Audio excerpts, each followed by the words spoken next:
సమస్యలతో హాస్పిటల్లో చేరి చికిత్స పొందిన తర్వాత జేబులో నుంచి డబ్బులు పే చేసి పేదరికంలో ఉన్నటువంటి పేద మధ్యతరగతి వాళ్ళందరికీ కూడా ఆర్థిక సాయం చేసేటువంటి కార్యక్రమాన్ని చేపట్టాం. ఇది 8వ విడత. నేను ఎమ్మెల్యే అయిన తర్వాత ఈ 1.5 సంవత్సర కాలంలో 8 సార్లు ఇలా ఆదోనిలో చాలామందికి ఈ చెక్కులు పంపిణీ చేయడం జరిగింది. ఈసారి సుమారుగా 55 మందికి 8,71,000 రూపాయలకు సంబంధించినటువంటి చెక్కులు పంపిణీ చేశాం. చాలామంది ఎన్నో ఇబ్బందులు పడతా ఉన్నారు.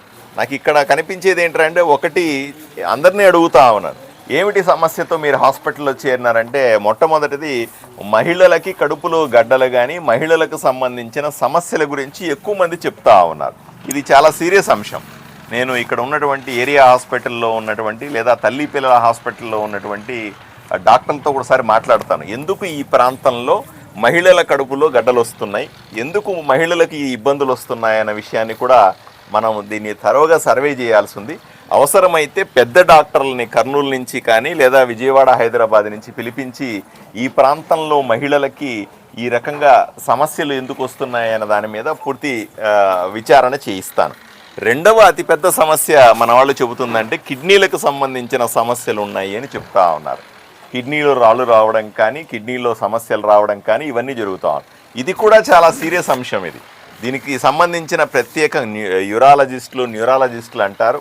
వీళ్ళని ఆ కిడ్నీకి సంబంధించిన స్పెషలిస్టులను ఒకసారి పిలిపించి ప్రత్యేకంగా వైద్య సదుపాయాలని ఇక్కడ పెంచడం గురించి కూడా ఆలోచన చేయాలి. ఎందుకంటే ఇంతమంది కిడ్నీ జబ్బున పడతా ఉంటే ఏదో ప్రాబ్లం ఉండొచ్చు కూడా. ప్రజలు కూడా ఆరోగ్యం పట్ల జాగ్రత్తగా ఉండాలి. ఆరోగ్యాన్ని కాపాడుకోవాల్సిన బాధ్యత ప్రతి ఒక్కరిది కూడా. నేను ఒక అతన్ని చూస్తూ ఉన్నాను. పని చేస్తూ ఉన్నప్పుడు కటింగ్ చేసే మిషన్ చేతి మీద పోయి చెయ్యి విరిగిపోయి ఒక వేలు పని చేయని పరిస్థితి ఉంది.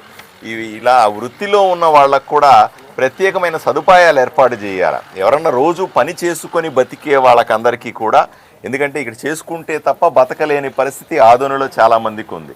వీళ్ళందరికీ కూడా ఒక ప్రత్యేకంగా మనము ఇన్సూరెన్స్లు ఏర్పాటు చేయడం కానీ, వాళ్లకు పనిచేసే వాళ్ళకి పనిలో ఏదైనా ఇబ్బంది అయితే వాళ్ళను ఆదుకోవడానికి ఆర్థిక సాయం గురించి కూడా మనం ప్రత్యేకంగా ఆలోచన చేయాల్సి ఉంది. దీన్ని కూడా నేను ప్రభుత్వంతో ప్రస్తావిస్తాను. ఏది ఏమైనప్పటికీ కూడా ఎక్కువ మంది ఆరోగ్య సమస్యలతో హాస్పిటల్లో చేరడం అన్నది బాధాకరంగా అనిపిస్తుంది. డబ్బులు ఇవ్వడం అనేది, ప్రభుత్వం ఆదుకోవడం అనేది, నేను ఎమ్మెల్యేగా అందరినీ పట్టించుకోవడం అనేది సాధారణమే. కానీ జబ్బులు రాకుండా నివారించుకోవడానికి కూడా మనం ప్రజల్లో చైతన్యం తీసుకురావాల్సి ఉంది. వస్తున్న సమస్యల్ని మరింతగా పట్టించుకోవాల్సిన అవసరం ఉంది. వీటన్నింటి గురించి కూడా నేను ప్రభుత్వంతో మాట్లాడతానని ప్రజలకందరికీ తెలియజేస్తా ఉన్నాను.